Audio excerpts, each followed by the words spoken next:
What's going on, everybody? Welcome to today's video. For today's video, I'm going to be predicting every wild card game for the NFC. We have three wild card games. We have the 2 seed Buccaneers taking on the 7 seed Eagles. We have the 3 seed Cowboys taking on the 6 seed 49ers. And finally, we have the 4 seed Rams and the 5 seed Cardinals. And today I will be just doing the NFC, and then tomorrow's video you'll see the AFC.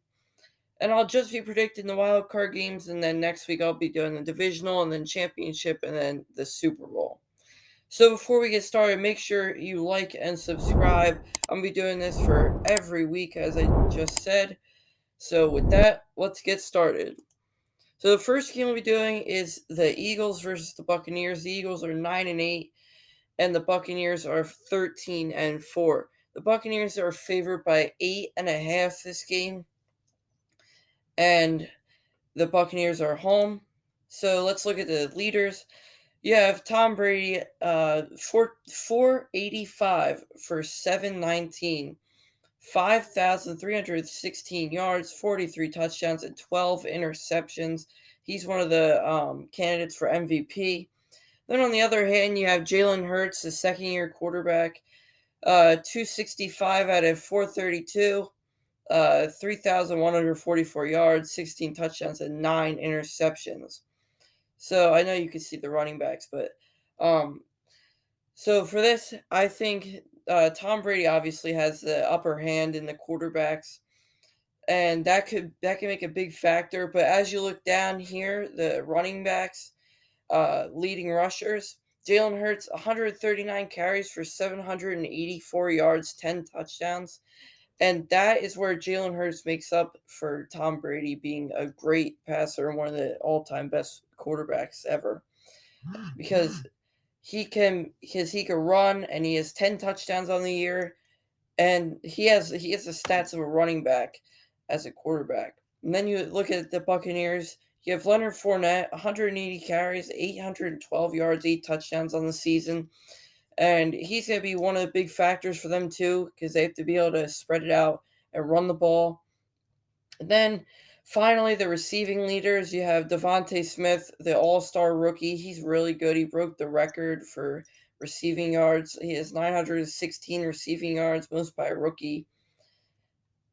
Or Eagles rookie, and you have Chris Godwin, 1,103 yards and 5 touchdowns.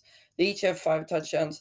But you also have to think that Devontae Smith is the Eagles' only receiver, and you have Chris Godwin, Mike Evans, then you can have Gronk, and then you have Leonard Fournette, Ronald Jones to catch out of the backfield. I don't know if Ronald Jones will play, but here's your leaders, and Tampa Bay obviously is the upper hand. They're 13-4, and by looking at this game, I definitely think Tampa Bay will win.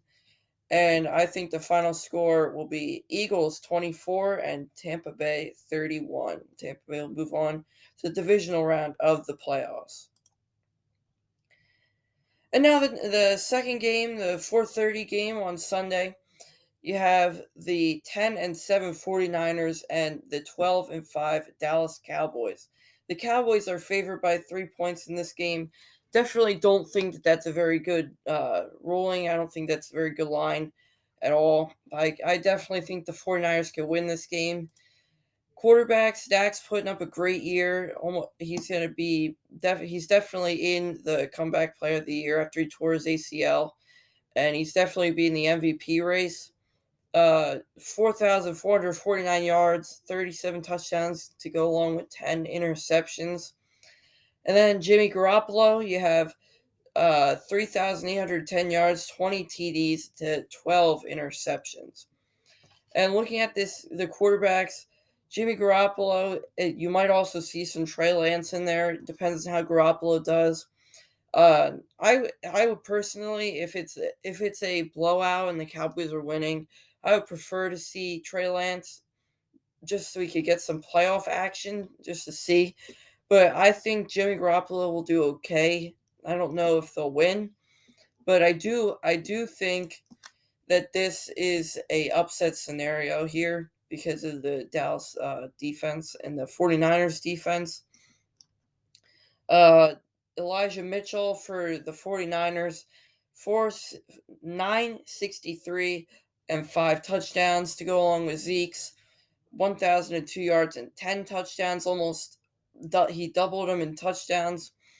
And the Cowboys definitely are way better because they have Dak, they have Zeke, which is a 1,000-yard rusher to go along with CeeDee Lamb, Amari Cooper, and Michael Gallup, with the best wide receiver core in the game. But Elijah Mitchell, he's good, and they also have their wide receiver Deebo Samuel, Brandon Ayuk, and then you have to remember George Kittle is also there, and that's where the 49ers have the upper hand. And then you have CeeDee Lamb for he's their leading receiver. That doesn't necessarily mean anything because you also have to worry about Amari Cooper and my what's his name, Michael Gallup. And then a sneaky thing, even though George Kittle's way better, you also have to remember that they have Daniel Schultz, or not Daniel Schultz, whatever his name is, Schultz, and he's also showing up. But CeeDee Lamb, 1,102 yards and 6 touchdowns to go along with Deebo Samuel's amazing 1,405 yards and 6 touchdowns. And that's that. But I think that the 49ers defense is also it's a lot better than the Cowboys defense, which I think this is where the upset scenario comes in, where I think that the 49ers will win 27-20 against the Dallas Cowboys. And it was very convincing to see it. They beat the Rams, even though it was in overtime in a fantastic game, one of the games of the year. But this, I think that the Cowboys just won't be able to. Dak will be under pressure too much, and I feel like that just being under pressure by Nick Bosa will help the 49ers beat them by 7 points. And now the final game you have in the NFC for the wild card weekend, you have the Arizona Cardinals 11-6 going up against the Los Angeles Rams at 12-5. So the Rams are favored by 4 points, and the Cardinals are favored to lose by 4 points. That's the spread. And I also think this could be an upset. The Cardinals at one point were 7-0, and then it just kind of fell off the table. So you have Kyler Murray, 3,787 yards, 24 touchdowns, and 10 interceptions.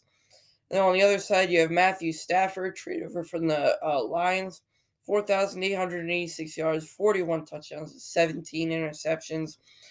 I think that both of these quarterbacks are to be in MVP contention. That's why this game's on Monday night, this game's on Monday night. This is going to be a fantastic game, and especially in a playoff atmosphere, this is going to be amazing. Matthew Stafford, he's definitely fell off a little bit because he's throwing like 2 interceptions a game the past couple of games. So that might become a factor. And Kyler Murray, he's just Murray magic. And then you have the running backs, James Conner, he's really shown up this year, like a lot. And they was signed by the Cardinals from the Steelers, and the Steelers didn't really use him right, so now the Cardinals are definitely using him right. 752 yards, 15 touchdowns. Now on the other side, you have Sony Michel traded over from the Patriots, 845 yards and 4 touchdowns on the season. James Conner definitely has the upper hand, and by looking at this, you would think that the Cardinals should be favored by it in this game because you have Matthew Stafford, who's starting to throw a little more interceptions than normal. Then you have Sony Michel. But once you look at this, you have Christian Kirk, their leading receiver, 982 yards, 5 touchdowns, is great. But then you have Cooper Kupp, 1,947 yards and 16 touchdowns. And by the end of the playoffs, he'll definitely be at 2,000 yards. The Rams definitely have the upper hand in the receiving category by a lot because they have the best receiver in the game. And then you also have to take in Robert Woods and Odell Beckham Jr. for account because That'll really be a 1-2-3 punch. And Matthew Stafford, that's where he has all those touchdown passes. But in this game, I think that the Rams will be able to win, especially after losing to the 49ers in heartbreak fashion. So I think that the Rams will win 33-30. Definitely going to be a high scoring game. And the Rams will just be able to come out on top on Monday Night Football. So now, after all that, you look at the bracket. If this goes out the way I predicted it to, you'll have the 6 seed 49ers up after they upset the Cowboys to play the 1 seed Green Bay Packers. And then you'll have a great matchup. We saw this last year in the divisional round. The 2 seed Buccaneers playing the 4 seed LA Rams. And make sure you look out tomorrow because I will be posting the AFC version. You'll see all these teams getting predicted. And then make sure you watch the games and I'll be predicting the divisional round of the playoffs. So with that said, make sure you like this video and subscribe. We're trying to hit 50. We are one away, so whoever you are, one person, please just subscribe and get us to 50. And I will see you next time. Bye.